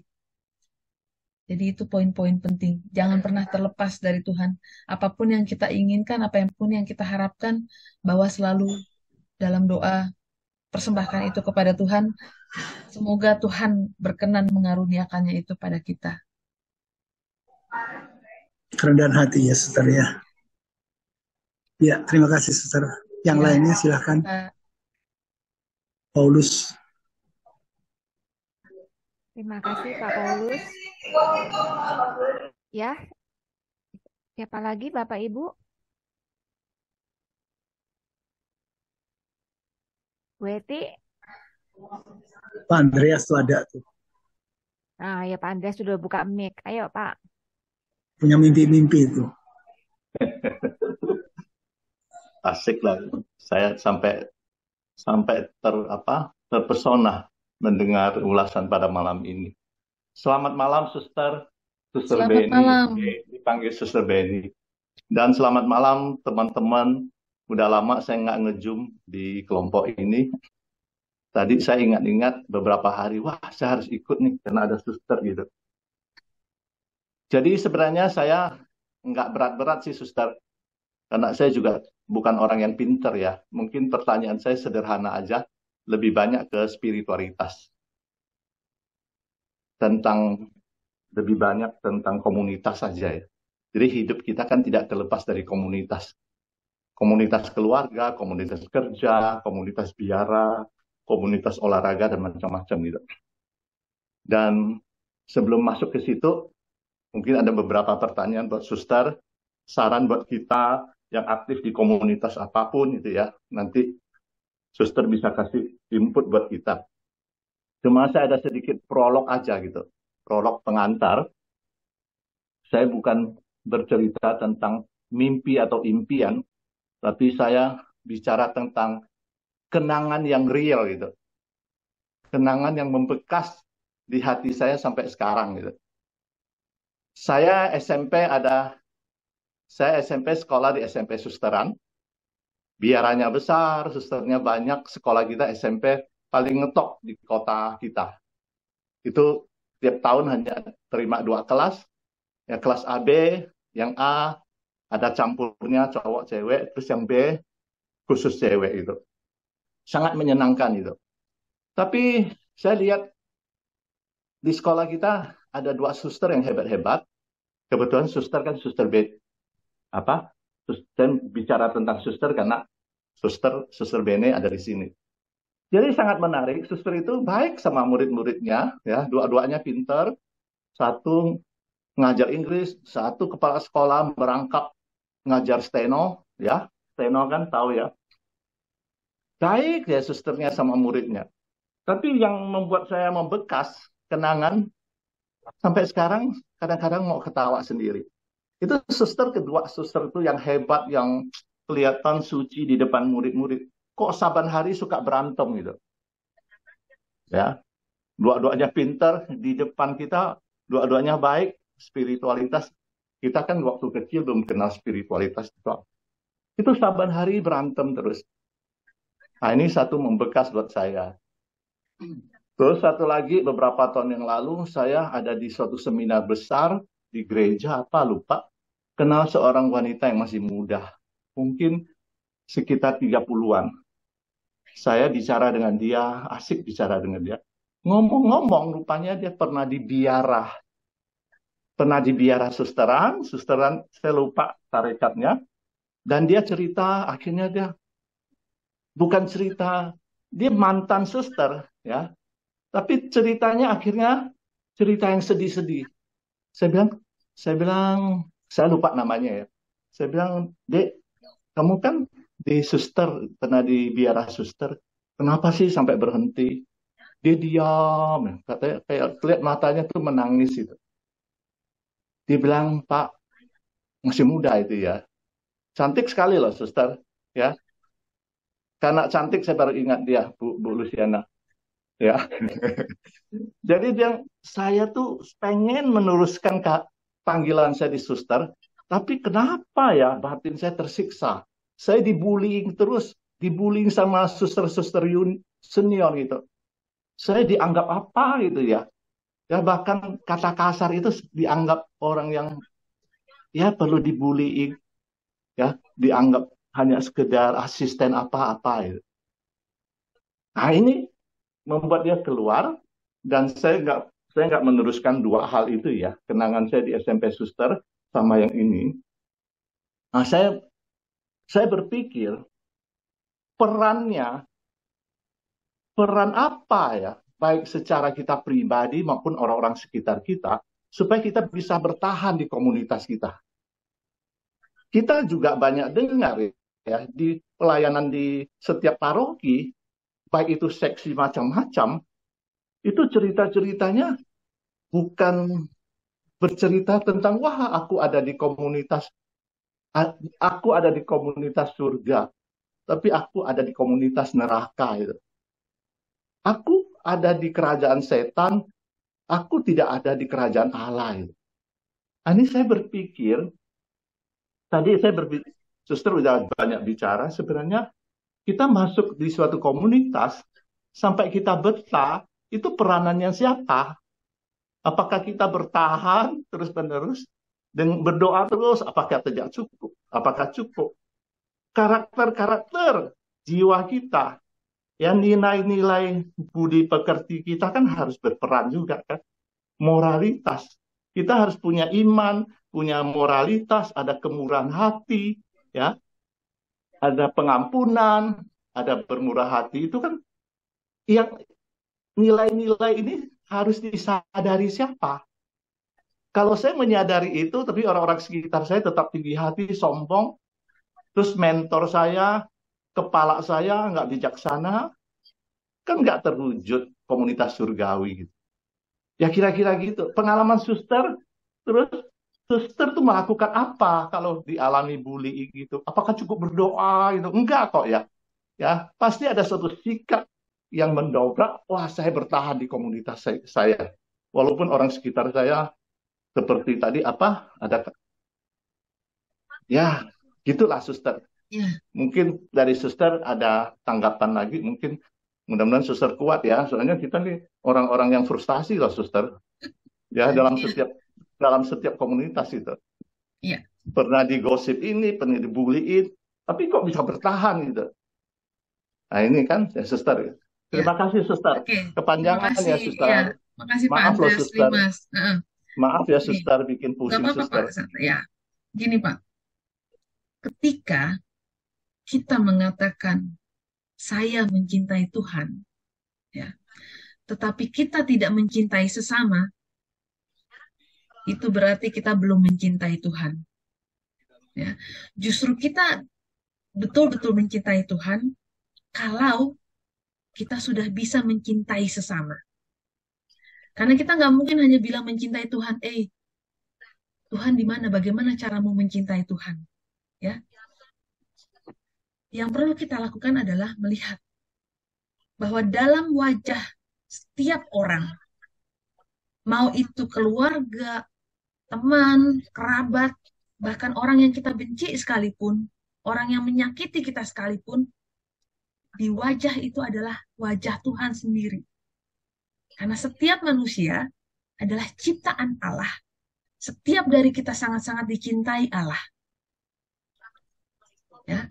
Jadi kalau kita melihat, misalnya nih, saya lihat Bu Luciana, di situ Tuhan. Saya melihat Pak Andreas Limas, di situ Tuhan. Saya melihat di sini ada siapa? Ibu Lili Budiman, ada Ibu Velena Emilia. Saya melihat di situ ada Tuhan. Kalau saya bisa melihat di situ ada Tuhan, apakah saya akan tega membuli orang tersebut? Apakah saya akan tega menyakiti orang tersebut? Apakah saya akan tega memperlakukan orang tersebut dengan tidak baik? Jadi, kalau ada orang yang masih melakukan, entah itu bullying, entah itu misalnya menyepelekan orang lain, itu artinya orang tersebut belum melihat Tuhan pada diri orang lain. Dia tidak bisa mengatakan bahwa dia mencintai Tuhan, tapi dia tidak mencintai sesamanya. Begitu, Pak. Terima kasih suster. Kalau suster sendiri pernah mengalami apa suster? Ya, tentu ya, nggak apa-apa.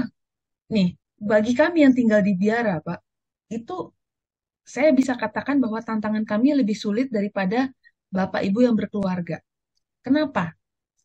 Bapak Ibu menikah dengan orang yang Bapak Ibu pilih kan? Ya.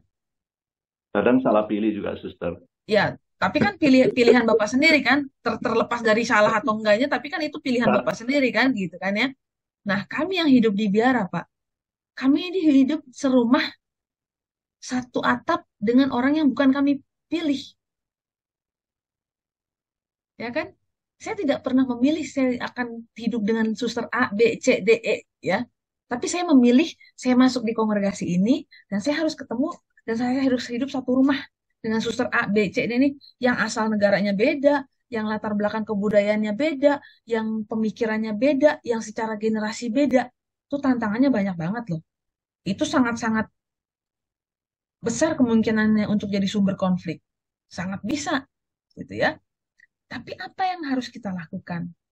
Itu tadi, berusaha untuk selalu melihat wajah Tuhan dalam diri orang yang kita lihat.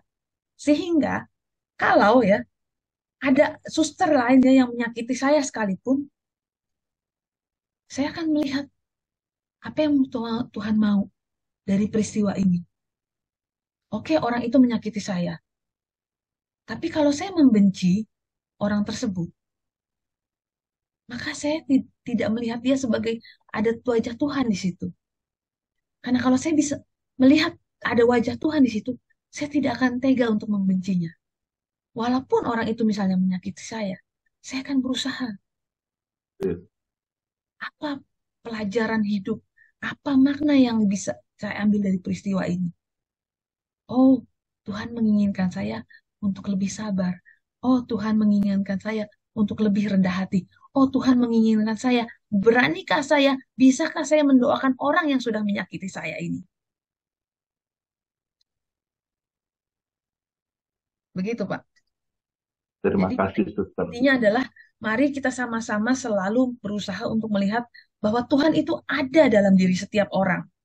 Nah, kalau kita melihat bahwa Tuhan ada dalam diri setiap orang, apakah kita akan tega menyakiti orang tersebut? Apakah kita akan tega merendahkan orang tersebut?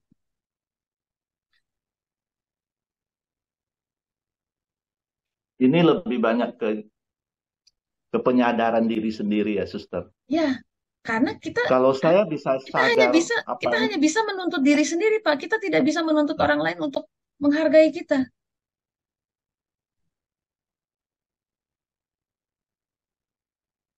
jadi nggak ada komunitas yang ideal ya, Suster ya, Iya dong, ya di Pak. mana-mana dan sampai kapanpun ya. Iya dong. Kalau kalau ideal nanti udah di surga, Pak.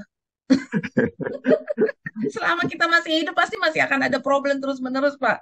Tapi terus bagaimana kita harus bagaimana kita menyikapi setiap peristiwa ya kan? Justru sebetulnya lewat konflik-konflik itu kan kita semakin didewasakan. Tapi kalau bicara komunitas, yang paling beranan penting kan apa ya, ketua komunitasnya, Suster kan. Kalau komunitasnya sendiri nggak bijaksana, suka mengkotak-kotakin, bisik sana-sana sini ya. Nah, gimana kita sebagai anggota harus bersikap, Suster? Itu oknum ya Pak yang begitu ya. Nah, Ini ya karena gini, kepala yaitu komunitas, kepala biara, pastor, banyak juga sih saya lihat di paroki-paroki, banyak komunitas pastor yang bisa akrab gitu. Makan ya sambil senang-senang gitu. Ya, sih kayak sebagai umat juga terpanggil happy gitu kan. Ya. Tapi kan saya berpikir ya, ketua komunitas juga sangat berperanan penting ya. Kedewasaan iman, moral, karakter ya. Kecintaannya pada komunitas sangat penting. Kalau ketemu kepala komunitas gini gimana? Akhirnya komunitasnya kan bukan komunitas surgawi lagi kan. Jadi komunitas yang nggak happy gitu ya. Membuat akhirnya suster itu berhenti gitu ya. Nah, gimana kira-kira menurut Suster Bene? Apa ya kita harus terus terang menasihatin kepala komunitas kita, Suster? ya itu kadang-kadang itu oknum dalam arti bahwa apalagi kalau dalam komunitas biara ya itu kan sebetulnya harusnya hidupnya dipenuhi dengan cinta kasih ya tapi kadang gini itu itu bukan salah dari kongregasinya itu bukan salah dari aturan hidup membiaranya tapi personnya ya itu person ada sesuatu yang memang harus diperbaiki yang diperbaiki apa ya itu tadi cara dia memandang setiap orang cara dia menatap wajah sesamanya. Apakah dia tidak ketika menatap wajah sesamanya itu juga dia menatap wajah Tuhan. Saya sendiri pernah hidup di beberapa komunitas, di beberapa kongregasi. Saya pernah juga mengalami hal-hal yang ya semacam itu juga, gitu ya. Tapi kemudian memang saya juga bersyukur eh, eh, kalau tidak lanjut di situ, dan sekarang saya menemukan kongregasi MSSR ini. Saya sangat-sangat bersyukur, luar biasa saya bersyukur saya bisa menemukan kongregasi ini. Karena apa?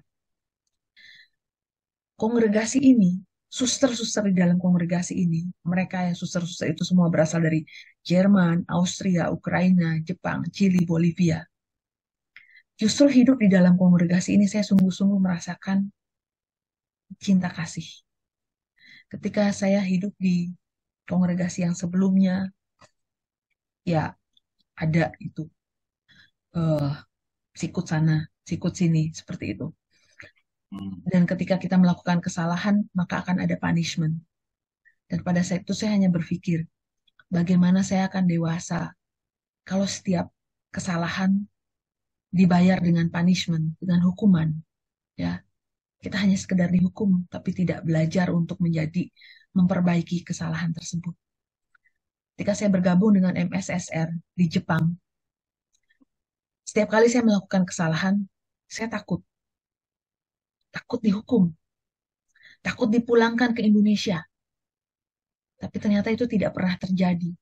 Setiap kali saya melakukan kesalahan, para suster yang lain itu dengan penuh cinta kasih memaafkan saya, mengampuni saya, dan sama sekali nggak memberikan punishment. Justru dengan begitu saya merasakan cinta kasih begitu besar, membuat saya berefleksi.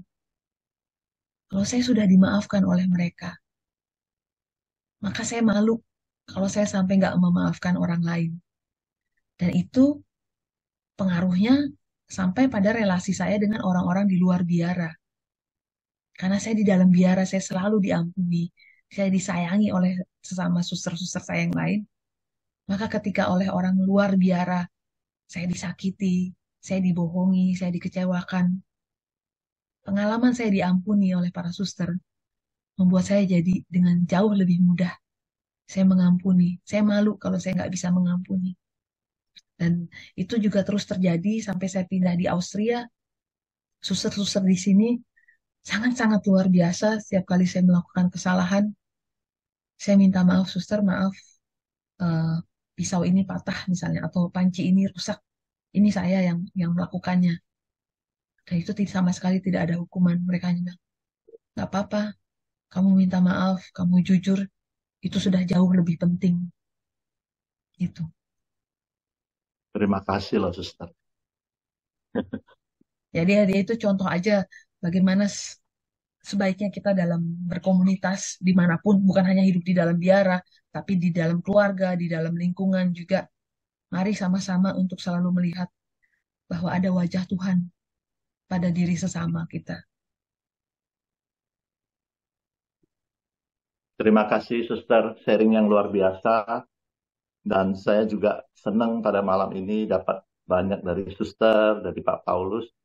Dan saya terus terang saya jarang di Zoom ini karena saya lebih banyak ya mau merefleksi diri saya.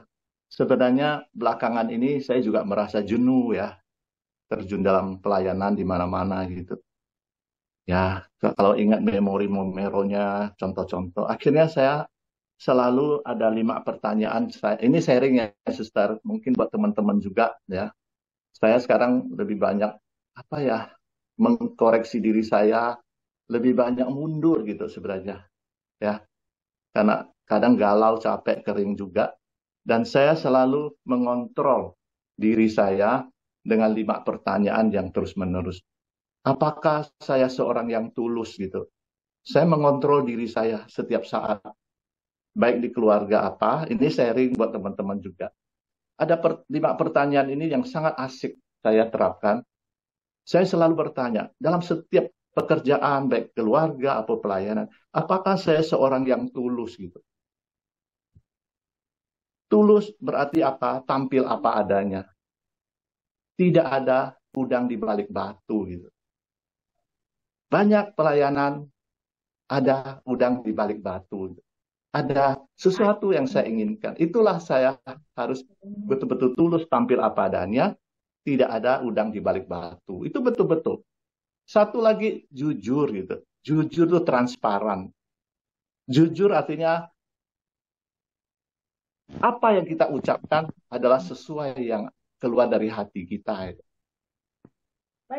Tulus, jujur, dan hati yang bersih itu memang harus diolah sepanjang hidup kita. Hati kita bersih.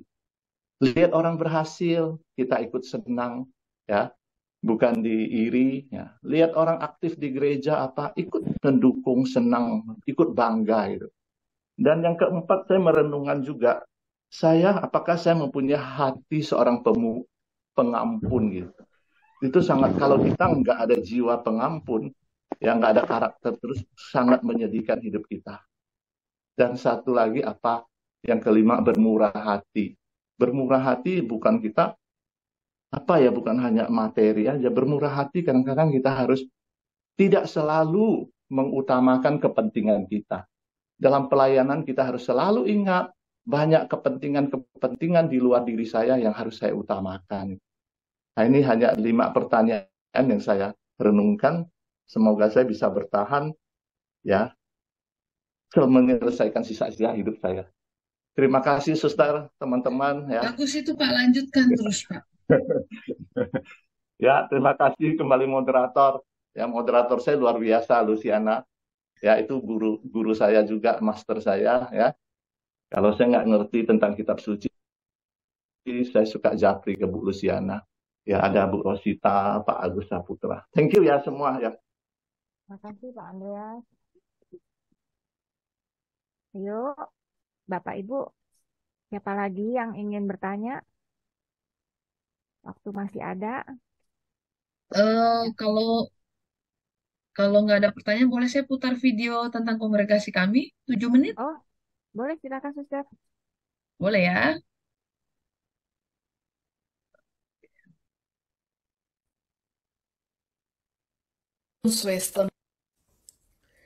Missionswestern vom Heiligsten Erlöser. Selanjutnya dalam bahasa Latin disingkat MSSR. Jika diterjemahkan dalam bahasa Indonesia, berarti Suster-Suster Misi Sang Penebus Maha Kudus. Merupakan sebuah kongregasi suster internasional yang berpusat di Stadel, Bayern, Jerman. Saat ini MSSR berkarya di Jerman, Jepang, Bolivia, Chili, Austria, dan Ukraina. Karya yang dilakukan oleh suster-suster MSSR adalah pelayanan pastoral, baik pastoral bagi orang miskin, tunawisma, anak-anak, keluarga, manula, dan juga orang-orang sakit. Kongregasi MSSR mulai dibentuk sejak 1953 yang dimulai oleh 5 pemudi asal Bayern dan diresmikan pada 3 Oktober 1957 di Garches, Provinsi Bayern, Jerman.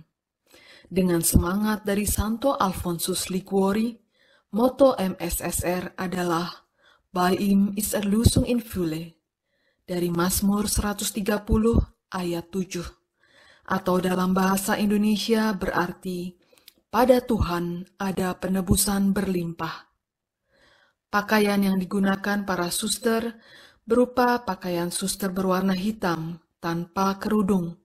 Inisiatif didirikannya MSSR muncul karena dirasa adanya kebutuhan peranan perempuan dalam misi di Jerman untuk bekerja sama dengan kongregasi imam CSSR. Mengingat pada saat dibentuknya kongregasi ini, Jerman dianggap sebagai tanah misi. Selain itu, juga untuk kebutuhan bermisi ke Jepang. Pada 1965, berangkatlah 3 suster bersama imam-imam CSSR dari Provinsi München bermisi ke Jepang, tepatnya di kota Kagoshima. Kala itu keberadaan misionaris Eropa masih sulit diterima di Jepang. Akhirnya para suster membuka asrama untuk mahasiswi sebagai langkah pendekatan kepada masyarakat Jepang. Selain itu, mereka tidak lagi mengenakan pakaian suster dan mengganti kalung salib dengan ukuran yang lebih kecil. Upaya-upaya ini ternyata berhasil. Saat ini MSSR memiliki 2 komunitas di Kagoshima dengan jumlah 6 orang suster. Misi berikutnya yang dilakukan MSSR adalah merambah pelayanan ke Bolivia bersama CSSR Provinsi Swiss pada tahun 1974. Kini di Bolivia, MSSR memiliki 4 komunitas dengan 10 orang suster. Negara keempat yang menjadi tujuan misi MSSR adalah Chile. Misi di Chile dimulai sejak 1980 dan saat ini memiliki 14 suster yang tinggal di 3 komunitas. Perluasan area pelayanan merambah ke Wina sejak 1985 bersama CSSR melakukan pelayanan pastoral. Hingga pada 1990, MSSR memiliki rumah secara mandiri. Kini di Austria terdapat 4 suster di 1 komunitas, termasuk 1 suster dari Indonesia. Pada 2001, dimulailah misi di Ukraina. Yang unik dari MSSR di Ukraina adalah ritus Katolik Yunani yang digunakan dalam liturgi. Hanya suster-suster di Ukraina yang mengenakan pakaian suster berwarna hitam lengkap dengan kerudung hitam. Sedangkan suster-suster di negara-negara lainnya menggunakan pakaian biasa. Di Ukraina saat ini terdapat 25 suster yang tinggal di 5 komunitas. Walaupun keseluruhan anggotanya hanya berjumlah sekitar 100 orang, MSSR merupakan kongregasi internasional yang berkomunikasi dalam 4 bahasa, yaitu Jerman, Spanyol, Jepang, dan Ukraina. Setiap suster setidaknya menguasai 2 dari 4 bahasa tersebut. Dalam setiap komunitas tinggal para suster yang berasal dari negara berbeda, sehingga multikultural sangat mewarnai kehidupan sehari-hari para suster di dalam biara. Dalam pelaksanaan ibadat pun tidak jarang menggunakan berbagai bahasa. Juga dalam setiap pertemuan resmi digunakanlah 4 bahasa resmi tersebut. Bagaimana kehidupan sehari-hari dan karya pelayanan yang dilakukan oleh para suster kongregasi MSSR? Kita dapat menyaksikannya lewat cuplikan beberapa foto berikut ini.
Nah, Bapak Ibu tadi dengan kita menyaksikan video tadi, kita semakin mengenal kongregasi MSSR.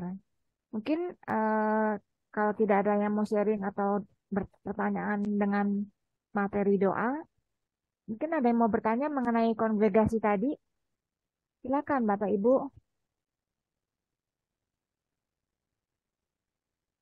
Tanya lagi, Suster. Silakan. Suster di sini lagi berlibur apa lagi mau buka cabang? Saya judulnya sebetulnya liburan, Pak. Judulnya libur, tapi ternyata diminta sana sini, Pak. Jadi saya jadinya liburannya cuma 2 hari kok. Minggu lalu di Bali, selebihnya saya pewartaan, Pak. Sorry, tadi saya lihat soalnya sempat lihat di Instagramnya Suster.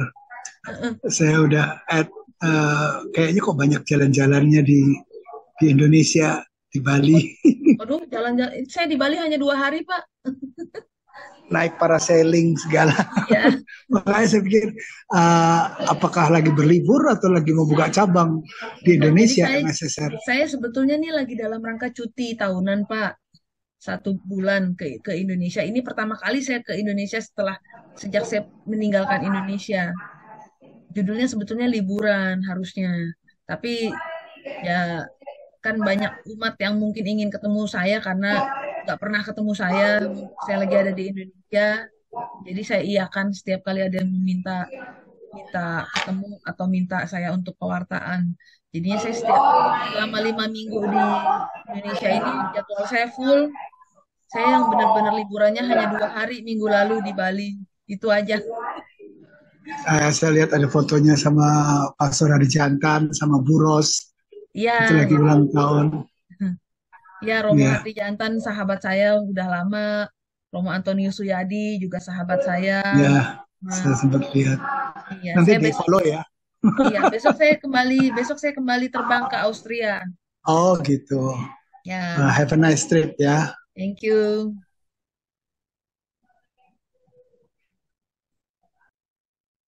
Silakan, ada yang mau tanya atau udah ngantuk semua kali nih? Jangan-jangan nih. Bagaimana Bapak Ibu? Masih ada waktu Oh, 5 menit? Bambang tuh biasanya ada tuh. Suster, mau nanya, ada batas Boleh. umur Nah, nggak? Jadi suster ada di sana ada batas umur berapa? Nggak Mas, ada, nggak maksimal. dibatasin. Yang Jadi penting masih nenek-nenek boleh masuk, nenek-nenek. Rosita boleh, bisa. boleh. Boleh deh. Bu Ros pengen daftar. Di sana kalau mau Boleh, buka selama cabang masih restoran kuat Sentosa untuk bisa nggak? kerja. Apa, Pak? Kalau mau buka cabang restoran Sentosa bisa nggak? Boleh, di sana nggak ada restoran Indonesia di Austria. Nah, wah, Apalagi ditambah karaoke, di sana nggak ada tempat karaoke, Pak. wah, Bu Ros nanti ikut MSSR ntar. Boleh Suster deh, pertanyaan, langsung jadi kalau kepala komunitas deh. apakah di sana itu orang yang sudah menikah ada kemungkinan untuk hidup membiara? Sebab saya pernah dengar ada peraturan karena daerahnya suatu negara susah mendapatkan pelayan, mereka mengizinkan dengan izin keluarga yang sudah hidup berkeluarga boleh menjadi pastor atau rohaniawan di sana. Bagaimana kebijaksanaan MSSR? Kalau di kongregasi kami tergantung provinsinya ya. Jadi memang di kami itu tidak ada batasan umur ya. Tapi sejauh syaratnya juga bahwa orang tersebut tidak memiliki tanggung jawab dalam arti tidak ada orang yang harus dibiayai, tidak ada orang yang harus dirawat atau dijaga seperti itu gitu ya.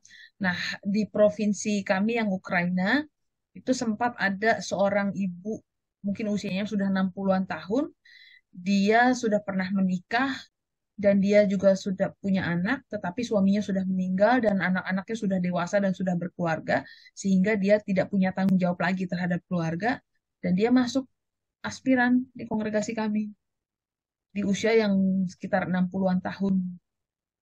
Gitu. Lalu kalau di Austria juga ada salah satu pastor yang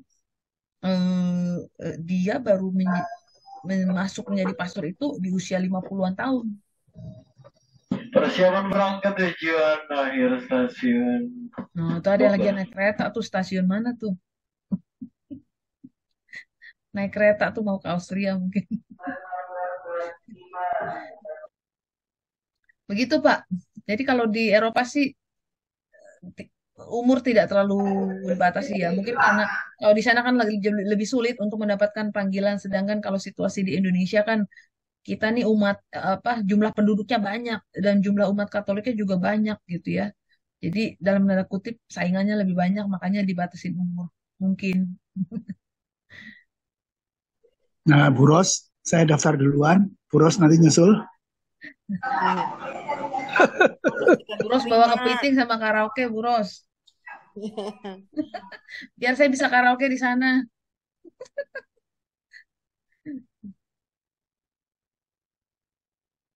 Paulus tidak diterima, ini buat perempuan ya. Loh Iya, kan barusan dibilang ada pastor juga bisa yang udah 50 ya, Suster. ada tempat di Ah, kongregasi lain. ah. Kalau kongregasi kami hanya suster, Pak, hanya terima Ya perempuan, Pak. iyalah.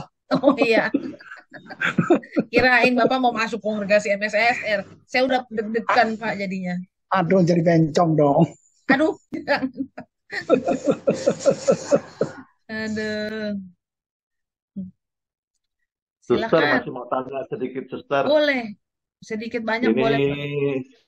situasi perang Rusia Ukraina membuat Suster jadi gimana ya? Jadi gimana ya? Sayanya yang ditanya ya? Atau kongregasi kami yang ditanya nih? Ya, Suster juga boleh gimana menyikapinya gitu kan? Ya Kan memang, sama-sama punya iman yang sama kan? Di ya Rusia juga orang percaya Yesus, Ukraina juga Yesus.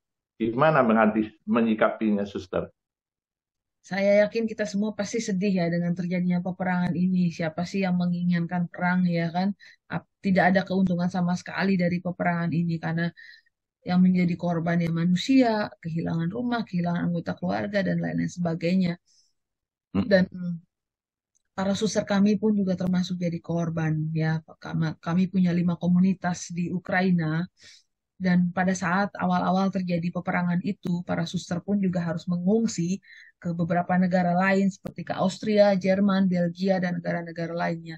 Tetapi sebagai misionaris yang sekaligus juga korban perang yang harus mengungsi ke negara lain, kami tidak bisa hanya memikirkan diri kami sendiri, tapi ketika para suster kami yang dari Ukraina harus mengungsi di negara lain, sekaligus harus menjadi pembimbing spiritual bagi para korban atau pengungsi yang lainnya. Karena kan bisa dibayangkan, korban perang dia harus mengungsi ke negara-negara lain. Bagaimana kondisi psikologis dan spiritualnya terguncang ya. Dan para suster kami dalam kondisi yang sama sekaligus dituntut untuk bisa memberikan peneguhan kepada para pengungsi. Itu ketika di awal perang. Dan setelah situasinya agak mereda ya, meskipun belum total berhenti, mereka harus pulang kembali ke Ukraina. Mereka semua memutuskan untuk bertahan di Ukraina, untuk tidak meninggalkan Ukraina dengan alasan itu sebagai bentuk empati, sebagai bentuk pelayanan kasih kami kepada para korban di Ukraina.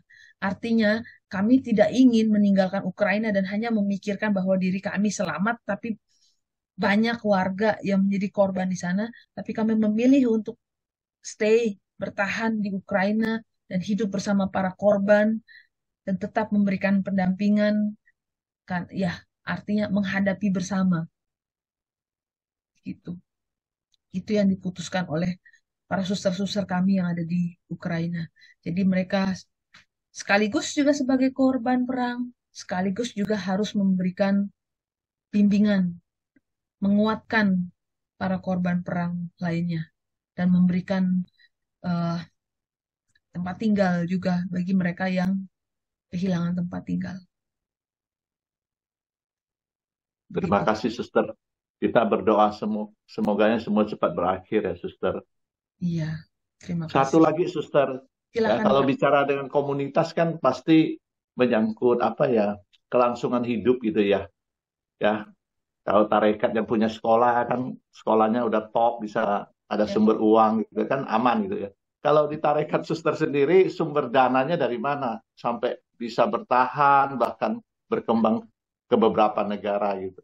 Ya Iya, kita sebagai awam juga bertanya kan, sebenarnya iya. kok kadang-kadang saya berpikir kok bisa ya mereka ya. Nah, saya harus cari tahu sumber dananya dari mana gitu. Ya.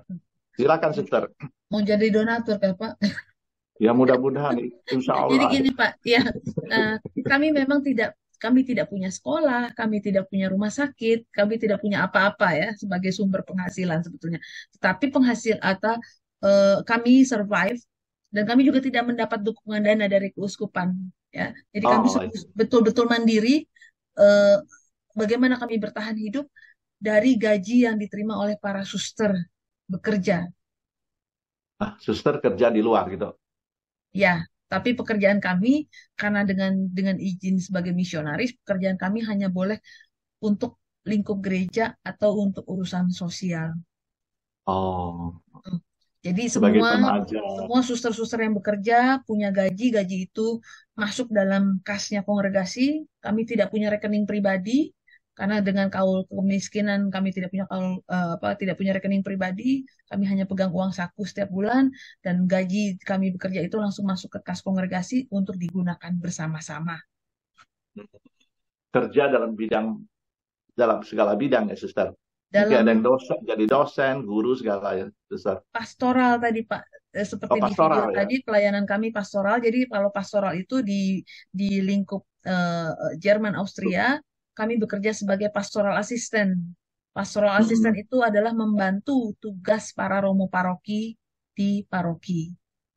Oh, Itu juga pastoral pendampingan kepada keluarga, anak-anak, orang-orang sakit, dan juga kepada para tunawisma. dari dulu nggak ada donatur dari luar ya suster. Saya tidak tahu persis siapa saja donatur kami karena saya masih relatif baru ya, saya anak-anak kemarin sore juga. Mungkin ada beberapa donatur, tapi saya tidak tahu apakah ada yang dari Oh lingkup iya. luar Jerman atau tidak. Tapi bahwa kami punya beberapa donatur itu iya, tapi tetap penghasilan utama kami adalah dari gaji yang diterima oleh para suster dengan kerja. Dan salah satu upaya kami yang terbaru adalah komunitas kami yang di Wina, Austria, baru saja selesai kami renovasi dan biara itu diubah menjadi 16 unit apartemen untuk disewakan dengan tujuan itu akan menjadi sumber pemasukan Oh, bagi kami. Jadi karena dulu bangunan itu terlalu besar ya, kami biara kuno yang dari abad ke-18 dengan kamar sejumlah 40-an lebih. Dan saat ini kami hanya 4 orang. Kalau kami tetap bertahan seperti itu, maka betapa besar biaya yang kami keluarkan untuk perawatan biara tersebut, biaya listrik, gas, dan lain-lain sebagainya, sedangkan kami hanya 4 orang. Akhirnya direnovasi, kami hanya memiliki space sedikit yang cukup untuk 5 orang, dengan pengandaian 4 orang dan 1 untuk kamar tamu, dan selebihnya diubah menjadi 16 unit apartemen yang akan disewakan sebagai sumber pemasukan bagi kami. Begitu. iya. Luar biasa suster ya. Semua karya Tuhan sih ya suster. Amin. Terima kasih suster. Iya. Terima kasih Pak Andreas sudah membuat diskusi ini semakin meriah. Demikian juga dengan Pak Paulus. Bapak Ibu, waktu juga yang membatasi kita. Sudah lewat dari pukul 9. Kita akan akhiri ya acara ini ya. Terima kasih sekali lagi Suster Bene atas pemaparan, atas sharingnya. Juga tanggapan-tanggapan dari pertanyaan-pertanyaan kami. Begitu memperkuat iman dan menambah pemahaman kami akan doa dan juga semakin mengenal kongregasi yang Suster ceritakan tadi. Oke, kita tiba di penghujung acara. Sebelum kita akhiri, saya akan sampaikan pengumuman bahwa Rabu depan Kerasulan Kitab Suci Kelapa Gading akan hadir kembali menemani Bapak Ibu dalam pertemuan bekal dengan tema Nabi Yunus yang akan dipandu oleh Bapak Arda. Kami mengharapkan, kami menunggu kehadiran Bapak Ibu kembali untuk join Rabu depan. Kita akan berdoa bersama dan doa penutup akan dipimpin oleh Sis Yunita. Silakan Sis. Ya, selamat malam. Sebelum kita berpisah, mari kita akan satukan hati. Mari kita bawa dalam doa. Dalam nama Bapa dan Putra dan Roh Kudus. Amin.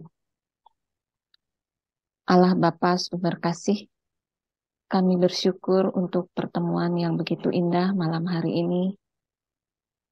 Lewat pemaparan firman yang telah Suster Bene sampaikan, lewat pengalaman suster dan sharing-sharingnya, kami percaya semuanya sangat berguna untuk menguatkan dan menumbuhkan iman kami. Hari ini kami diingatkan kembali untuk selalu mengandalkan Engkau. Ya Bapa, kuatkan iman kami saat doa, harapan, permohonan kami rasanya tidak dikabulkan. Mampukan kami untuk selalu menaruh harapan hanya kepadamu, terus mampu berusaha dan tidak pernah putus asa. Bimbinglah kami dengan Roh Kudus-Mu agar mampu dan selalu setia menjalankan apa yang menjadi kehendak-Mu. Bapa, berkati dan dampingilah selalu Suster Bene dalam karya pelayanannya dimanapun beliau berada.